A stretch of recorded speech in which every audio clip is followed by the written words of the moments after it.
Saudara, kekeringan melanda sebagian warga Kota Makassar, Sulawesi Selatan. Dampaknya persediaan air warga habis dan kini hanya berharap dari bantuan suplai air bersih. Bantuan air kini jadi satu-satunya sumber air bersih warga di Jalan Teuku Umar dan Kompleks Kodam 3 Kota Makassar, Sulawesi Selatan. Sumber air bersih warga yang selama ini dari sumur kini tak lagi ada lantaran terdampak musim kemarau. Habisnya persediaan air warga sudah mulai dirasakan sejak 2 pekan terakhir. Warga pun terkadang harus mencari sumber air bersih lainnya demi memenuhi kebutuhan sehari-hari. Alhamdulillah, hari ini kami dari Andalan Sosial Peduli dan AAS Foundation berbagi air bersih. Kami berbagi di daerah Buloa dan dengan daerah Pacarakan, khususnya di Kodam 3. Dan untuk hari ini kami berbagi ada 6 kubik air di kedua daerah tersebut. Ya, kita sangat berterima kasih atas bantuannya dari Andalan Peduli Sulsel ya. Semoga kalau bisa diantarkan lagi tuh selanjutnya buat masyarakat Teuku Umar. Selanjutnya ya. Iya, insya Allah. Bantuan air bersih semacam ini sudah beberapa kali disalurkan. Air bersih didistribusikan sejak pagi hingga malam agar persediaan air bersih warga untuk sementara bisa terpenuhi. Nila Rustam, Kompas TV, Makassar, Sulawesi Selatan. Kita ke sorotan lainnya, Saudara. Ketua Badan Pemenangan Pemilu Gerindra Sulsel, Arman Syah, melaporkan 5 oknum anggota TNI ke Detasmen Polisi Militer Makassar. Kelimanya diduga melakukan aksi pengancaman ke keluarga Arman Syah. Oknum tersebut bahkan menodongkan pistol ke tetangga korban. Aksi pengancaman oleh sejumlah oknum TNI terekam kamera pemantau alias CCTV. Pengancaman dilakukan terhadap Arman Syah, Ketua Bapilu Gerindra Sulsel Arman Syah.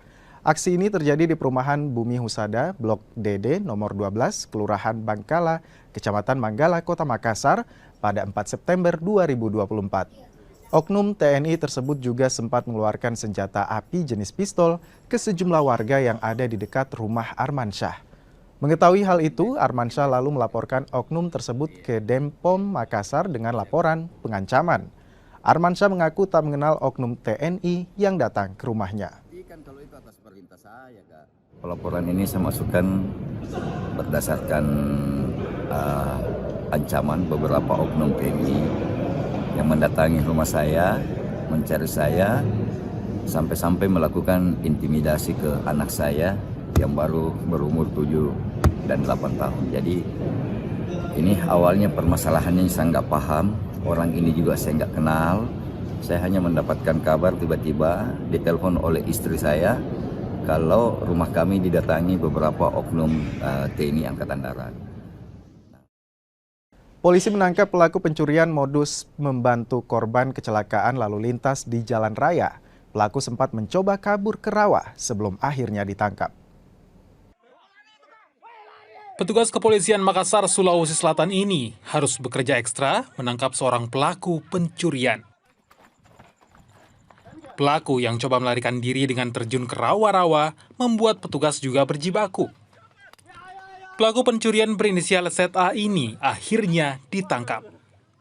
Petugas dari unit Jatan Ras Makassar pun terjun ke rawa di Jalan Daeng Tata 3, Kecamatan Tamalate, Kota Makassar demi menangkap pelaku.